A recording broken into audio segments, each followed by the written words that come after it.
Hello and welcome to another segment of Ageless, the program dedicated to showing that being over 50 can be the sunny side of life. My name is Heffner, I'm your host, and our guest today is John Lawson. Welcome, John. Thank you so much for having me, Karen.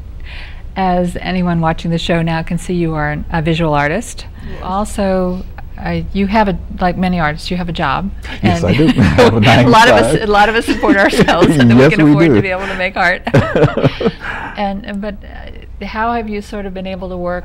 That's always sort of a juggling act. Very much so. Tightrope walking, I call it. And trying to manage my time.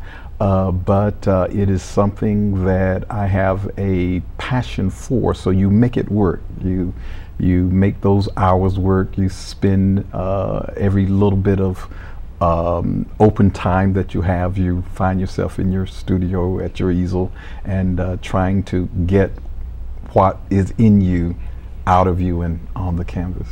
Well, so many times as an artist, I'll have somebody say, oh, well, like, that's a nice hobby, or isn't it nice that you have something that, you know, to diffuse the stress or whatever, and it's like, they don't get it.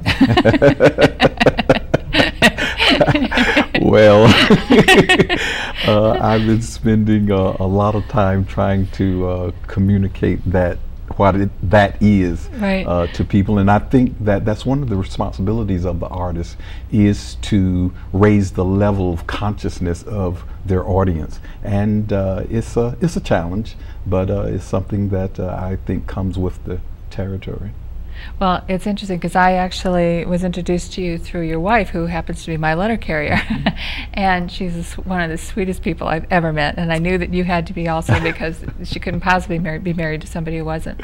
And she asked me, she said, well, I keep delivering these things to your house. It's like, are you an artist? And so we got talking, and she showed me pictures on her cell phone of things that you did, and they were very exciting, so I wanted to talk to you.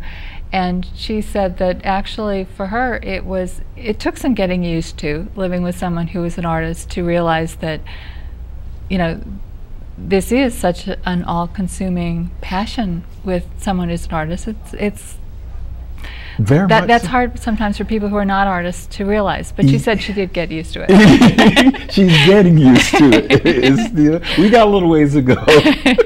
But as I said, it is a challenge, and I'm sure, as you said, she probably felt when we first started seeing each other, oh, what a nice hobby he has. Yes. And once we got married, then she's actually living with an artist who actually really thinks about, art is a 24-hour process. Yes, yes.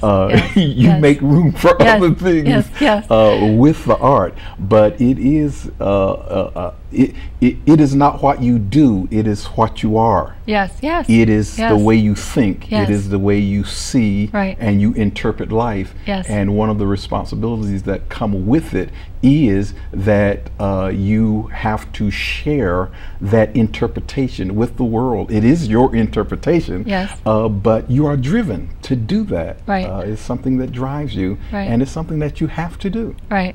Well, I loved your comment about the fact that there may be only so many hours that you're actually physically doing it, but you really are thinking about it most of the other time. Yes, you are. And so you're very lucky if you can have a job that allows you to fit that in, yes. you know, where you can have moments. And in a way, it's almost like taking a vacation from whatever else you're doing, because it is something, but even if it's problem solving in a way that's not stressful. Yes. I mean, it's not, people would say, oh, well, you know, it doesn't that involve some stress, but I don't find making art ever really stressful. No, it's not stressful. I think that is one of the dynamics of the creative process. Even though there is a problem-solving element to it, it's the creative act that brings in the elements of pleasure, yes. and delight, and the fact that you are creating something that was not there. Yes. And after you finish, you know there's going to be something there of worth and value, and it says something about the world you live in. Right, right.